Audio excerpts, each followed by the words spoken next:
જો તમે 20 યર્સના છો અને તમારે તમારા લીવર વિશે જાણવું છે કે તમારું લીવર હેલ્ધી છે કે નહીં, તો ઇન જનરલ 20 યર્સની આસપાસ જો તમે તમારા ડાયટ અને લાઇફસ્ટાઇલમાં ધ્યાન નથી રાખતા for a longer period of time, તો તમને ફેટી લીવર થવાના ચાન્સીસ છે.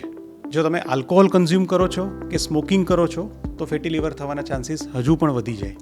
અને જો તમે આ ફેટી લીવરને ઇગ્નોર કરતા રહો તો આગળ જતાં એ જ ફેટી લીવર પછી ઇન્ફ્લામેશનમાં, ફાઇબ્રોસિસમાં અને સિરોસિસમાં કન્વર્ટ થાય. એટલે એવું બની શકે કે over a period of time, દાખલા તરીકે રેન્ડમલી એઝ્યુમિંગ તમે અત્યારે 20 વર્ષના છો, પણ તમે જ્યારે 50ના થાવ કે તમે 40ના થાવ કે તમે 60ના થાવ ત્યારે તમારું લીવર હજુ વધારે ડેમેજ થઈ ગયું હોય, જો તમે અત્યારથી એનું ધ્યાન ન રાખ્યું હોય તો. એટલા માટે ડાયટ, લાઇફસ્ટાઇલ અને સાથે પ્રોપર મેડિકેશન્સ ડૉક્ટરની એડવાઇસ પ્રમાણે એ જેટલું બને એટલું જલ્દી જરૂરી છે.